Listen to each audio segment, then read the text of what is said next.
Bonjour à tous, bienvenue, c'est Angie. On se retrouve dans ce décor automnal assorti à la couleur de mes cheveux roux pour votre mois d'octobre. Alors pour chaque signe, je vous partagerai une guidance astro avec une guidance générale, une vue d'ensemble du mois, les énergies pour la matière, pour le concret, pour les finances, pour le quotidien, les énergies sentimentales, relationnelles, votre monde intérieur, les meilleurs conseils des tarots et des oracles, des clés de compréhension. Vous le savez, vous restez autonome dans votre spiritualité, dans votre chemin personnel. Ici, il n'est pas question que vous deveniez dépendant à mes messages. Au contraire, je vous invite vraiment à regarder les cartes, à aller chercher dans la symbolique des illustrations votre propre guidance, à ce que les cartes vous amènent les compréhensions dont vous avez besoin, à vous poser clairement les questions dont vous avez besoin et vous apportent des réponses qui sont déjà en vous. Ça doit venir confirmer ce que vous savez déjà et ça vous aide à avancer. Voilà. Alors ce mois-ci, j'avais envie d'utiliser et de mettre en avant mon oracle Mystic Wood. Pourquoi? Parce qu'il est totalement dans le thème des couleurs déjà, de la magie de l'automne, donc des sorcières, des animaux, la forêt. C'est un oracle qu'on peut utiliser pour la divination comme pour la guidance, donc des conseils, des messages. Dans le livret, j'ai pris du temps pour bien écrire, pour des significations pour chaque domaine. Domaine professionnel, matériel, le domaine relationnel, vous avez tout ce qu'il faut. Vous avez même des mots-clés ici sur les cartes pour ceux qui en ont besoin, ceux qui aiment. Je vous montre un petit peu mes cartes préférées. J'adore celle-ci avec la mandragore. La potion d'amour. La carte du donjon. Vous voyez, on est vraiment dans le thème. Vous pouvez dater aussi, vous avez les saisons pour dater. Je vous ai partagé aussi dans le livret plein de méthodes de tirage. N'hésitez pas, c'est aussi une manière d'encourager mon travail autrement qu'en écoutant mes vidéos. Oracle Mystic Wood qui a été illustré par Marie-Va Lanvert et qui est disponible partout. Il est édité chez Très Daniel.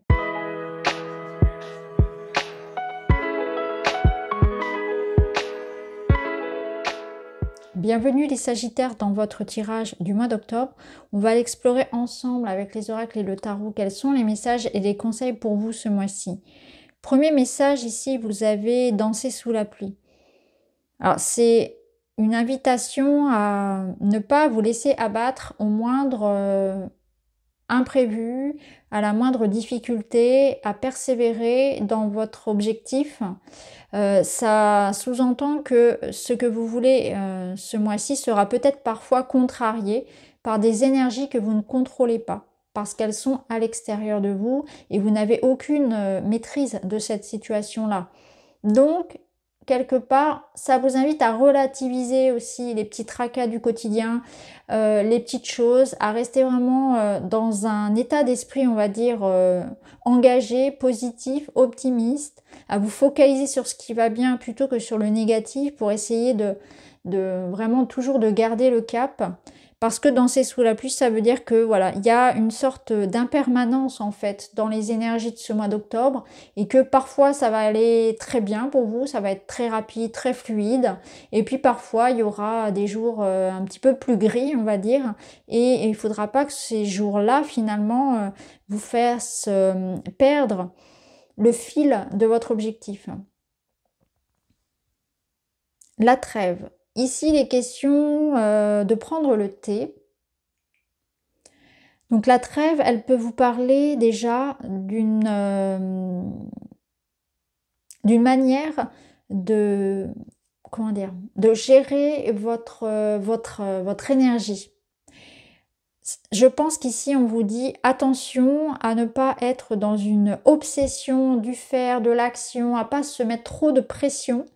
C'est pas forcément toujours physique, ça peut être aussi une hyperactivité mentale que vous avez et qui a tendance à vous desservir. Alors là, la trêve, ça va être dans le sens de parfois tu as le droit aussi de te reposer, de ne rien faire, de penser à autre chose, de te libérer l'esprit, d'avoir un exutoire pour pouvoir justement libérer un peu toute la pression là qu'il peut y avoir dans cette... vous voyez ici on voit la fumée qui sort, ça m'évoque vraiment ça, cette pression qu'on se met, qu'on accumule et qu'on a du mal ensuite à libérer. Et si je prends par exemple par rapport à la journée, on peut avoir du coup du mal à s'endormir le soir parce que il y a eu beaucoup trop d'effervescence la journée, mais qu'est-ce que je fais concrètement dans ma vie pour me libérer de mon stress, pour le gérer? Est-ce que j'ai justement un moyen pour libérer cet excès-là soit parce que je suis beaucoup dans le corps, dans l'énergie et dans le faire, soit parce que c'est dans ma tête que ça se passe et du coup il y a beaucoup de choses à penser, à organiser et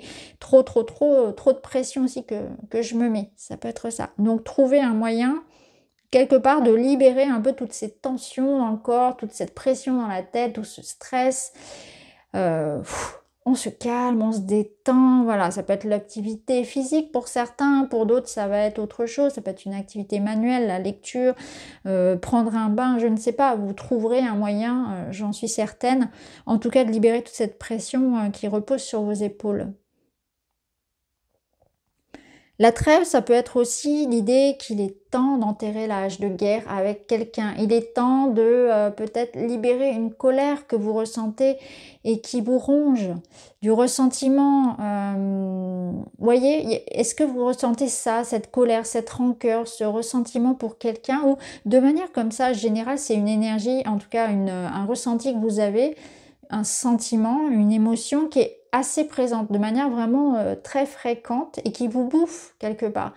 Donc peut-être qu'il est temps de voilà, faire la paix avec ça ou avec quelqu'un, de comprendre déjà d'où vient, quelle est l'origine en fait de cette tension que vous ressentez en vous, un sentiment peut-être d'injustice générale comme ça, mais je ressens plus de la colère ici. Vous me direz, hein, suivant ce que vous ressentez, si vous avez envie de le partager. Mais je ressens une sorte de colère, d'injustice qu'on a comme ça et qui, alors, dans un sens, ça vous met en mouvement, ça vous pousse, mais quelque part, ça vous bouffe aussi un petit peu. Donc, il y a l'idée de comprendre en fait d'où vient cette injustice, ce sentiment, cette colère. Est-ce que ça cache pas quelque part un peu de tristesse? Souvent, c'est le cas. Qu'est-ce qui appelle en moi? Qu'est-ce qui a besoin d'être apaisé? Avec qui je dois faire la paix? Avec quoi je dois faire la paix? Qu'est-ce que je dois quelque part libérer là pour me sentir un peu plus léger aussi, hein, au niveau de mon cœur, au niveau de mes émotions. Donc peut-être aussi l'idée d'apaiser des tensions, de régler une situation, ça peut être aussi relationnel, on va voir si ça ressort. Ça peut être aussi relationnel, hein. Il est temps de trouver une solution pour que ce soit plus facile à vivre avec une personne. Ça peut être au travail, ça peut être une relation intime. Voilà, il y a une idée de tension aussi dans une relation. Le cavalier d'épée, il est un petit peu hargneux, hein. Donc il est sorti inversé, je l'ai redressé. Mais du coup, je vais en tenir compte dans ma lecture. Peut-être que parfois, vous avez tendance à un petit peu trop foncer dans le tas, à être un petit peu piquant dans votre façon de... vous poussez peut-être un petit peu les gens dans leur retranchement, un peu trop fonceur, un peu trop impulsif, agressif même parfois, dans votre façon de gérer votre communication. Donc ça peut être une notion ici d'adoucir, voilà, prendre certaines précautions, réfléchir avant de parler, ne pas tenter non plus d'aller, comment dire, provoquer l'autre, voilà. Ne pas être dans cette provocation-là verbale, mais ça peut être aussi dans des comportements. Il y a l'idée plutôt ici d'apaiser justement et de trouver un moyen de communiquer différemment pour que justement ça puisse être mieux reçu, mieux perçu et ça puisse aboutir à quelque chose quelque part d'intelligent pour les deux parties. Le cavalier d'épée, il peut vous dire aussi qu'à certains endroits, vous pouvez à l'inverse, si on rejoint cette colère, refouler quelque chose. Et ça peut être ça justement. Est-ce que vous vous retenez de dire quelque chose et du coup ça monte en pression? Mais dans ce cas-là, comme je l'ai dit précédemment, on balance pas tout comme ça. Il faut vraiment y mettre les formes. Il faut vraiment réfléchir à la manière dont je vais dire ce que j'ai à dire pour que ce soit pertinent, pour que ce soit justement ça me permette d'obtenir ce que je souhaite. hein. Donc, c'est l'idée ici de réfléchir à ce que j'ai à dire, réfléchir à une bonne communication. Ne pas foncer tête baissée, prendre le temps justement hein, de réfléchir à ce dans quoi je m'engage aussi. Donc ça peut être une période qui vous invite vraiment à voir ce qui se passe un petit peu autour de vous, pour voir un petit peu là où il faut y aller, là où je dois être attentif, réfléchir un petit peu avant. Donc c'est une sorte d'équilibre et de souplesse à trouver dans ce mouvement en fait de la vie, où parfois il faut foncer, parfois il faut parler, parfois au contraire il faut réfléchir et se taire. Parfois le silence c'est ce qu'il y a de mieux à faire. Vous voyez, c'est cette souplesse-là à avoir. L'ombre, de toute façon, ça vous met ici face à un miroir. Hein. Ça vous met face à vous-même, à vos peurs, à vos doutes, à vos failles, à votre ombre. Donc quelque part, alors ça vous met face aussi à vos blessures, à des comportements inconscients. Alors est-ce que vous avez tendance à être parfois un peu piquant justement, à agir de manière brutale, irréfléchie? Est-ce qu'il y a de l'impulsivité dans vos comportements, vos communications? Et le mois d'octobre va mettre l'accent dessus pour justement que vous puissiez en prendre conscience et puis faire en sorte que ça change quelque part, ou en tout cas faire en sorte d'être plus conscient quand ça s'active en vous. Donc ça vous permet aussi de voir ce qui appelle en vous pour être guéri encore, quelle est cette colère, cette tristesse qui est encore là et qui me fait agir de manière parfois agressive, impulsive, etc. Qu'est-ce qui me ronge en fait? Qu'est-ce qui me... Voilà, il y a quelque chose ici que vous devez voir, conscientiser, qui compromet votre relationnel ou compromet vos actions ou compromet peut-être votre bien-être tout simplement. Alors dans la matière.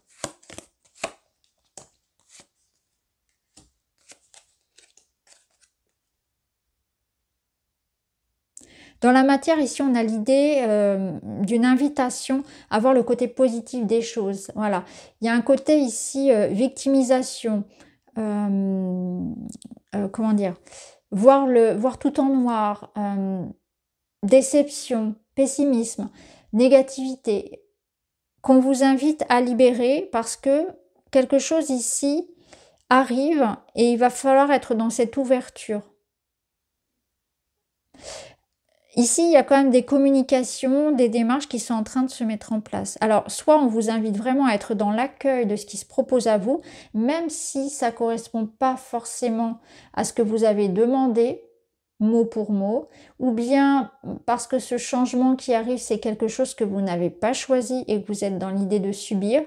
Mais le 5 de coupe vous invite de toute façon ici à optimiser la situation, à faire... comment dire, à profiter des opportunités qui vont se proposer à vous, à voir le positif dans ce qui se présente, dans la situation, à être tourné vers l'avenir aussi, à ne pas avoir peur de revivre aussi des échecs comme précédemment. Donc c'est comme si on vous invitait à vous délester d'un bagage émotionnel qui peut entraver cette nouveauté qui se propose dans votre vie. Pour certains, il est temps aussi peut-être tout simplement de tourner une page, d'accepter qu'il y a un contrat qui se termine, que voilà, d'aller dans d'autres démarches. Autre chose vous attend. Peut-être que pour certains, il va falloir aussi revoir sa copie, réapprendre, se réorganiser et qu'on n'a pas envie de ce changement-là. Hein. On va être pour certains contraints à un changement. Mais au contraire, moi, j'y vois que du positif ici, parce que je vois vraiment une nouvelle formation, un nouveau contrat, des démarches. Il y a quelque chose ici qui permet d'avancer.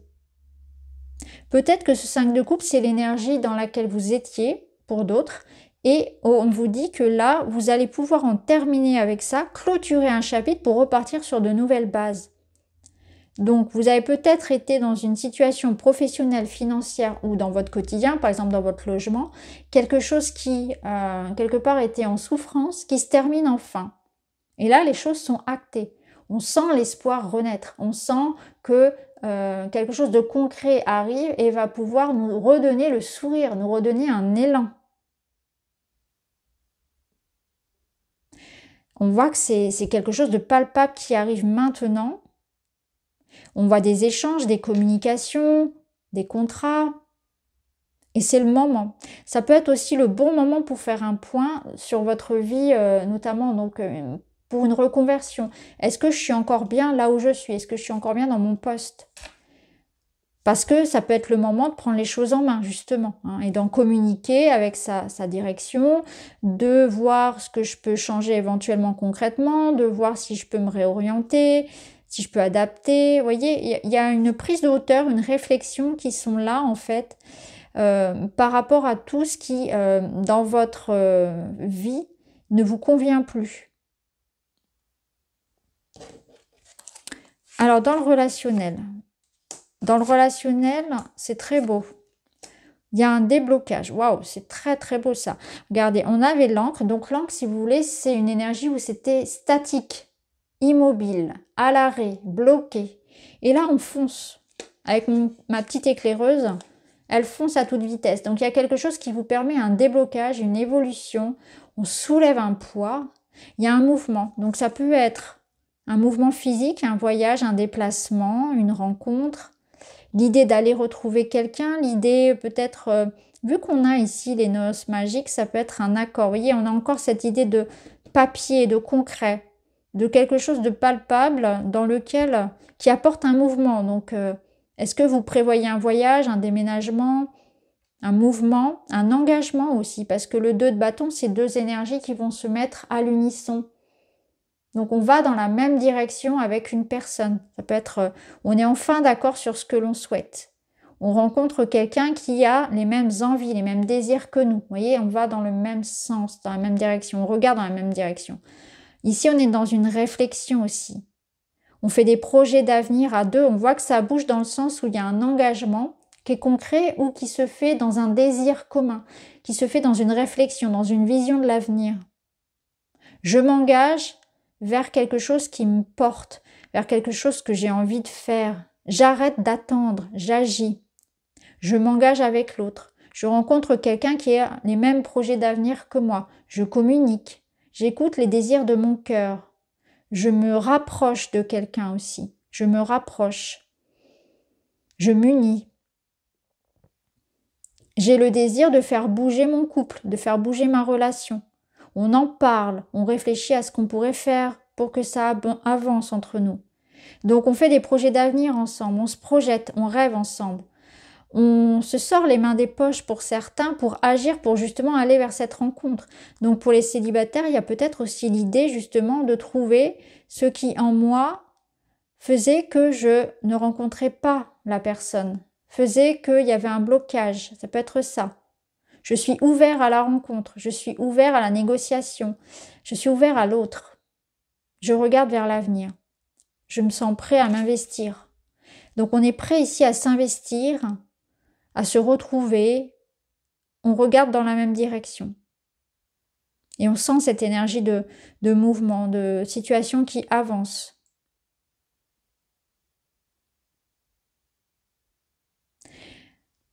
Pour d'autres, ici, il est question aussi de choix et d'engagement et je sors un petit peu de mes habitudes et de ma routine. Donc pour aller rejoindre l'autre, peut-être que je dois aussi agir différemment. Prendre un petit peu de risque, avoir l'audace de me montrer, de parler. Il y a aussi cette notion-là.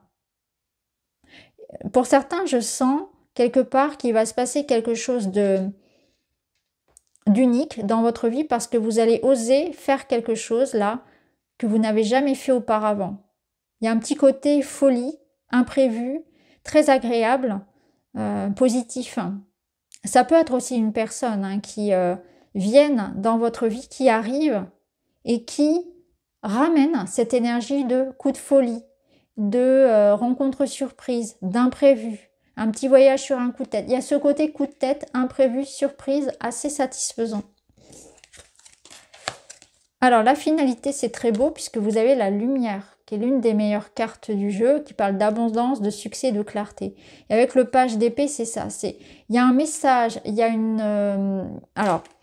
un message, une communication, ça peut être un contrat, une signature avec les épées, quelque chose qui fait qu'il y a une réconciliation, un accord. un engagement qui se fait, qui ramène la lumière. Il y a une finalité positive pour vous. On regarde l'avenir toujours vraiment avec beaucoup d'enthousiasme. Ici, ça va vous permettre de mettre un terme à une certaine forme d'anxiété, de doute, d'instabilité, de stress. Hein. Il y a quelque chose qui va venir vous rassurer et qui passe par de la communication, par un éclaircissement. Vous avez aussi un grand oui pour tous ceux qui souhaitent justement, qui attendent des démarches, des verdicts ou qui sont qui ont une idée et qui ont envie de la mettre en place. Est-ce que j'y vais, est-ce que j'y vais pas dans ce projet? Et là, clairement, la réponse est un grand oui. Alors, on termine avec une petite carte, un petit message. Et vous avez Yule, recentre-toi. Accorde-toi un temps d'introspection afin de comprendre ce que tu vis. En descendant dans tes profondeurs, tu trouveras du sens et une raison d'être. Tu y puiseras de nouveaux objectifs et une puissante détermination pour les accomplir. C'est intéressant parce que regardez, ça reprend exactement la trêve et l'ombre. C'est-à-dire que je vais puiser en moi, je vais essayer de comprendre en moi ce qui appelle mon véritable désir, ma véritable ambition, ma raison d'être, pour pouvoir ensuite la laisser émerger avec le cavalier d'épée.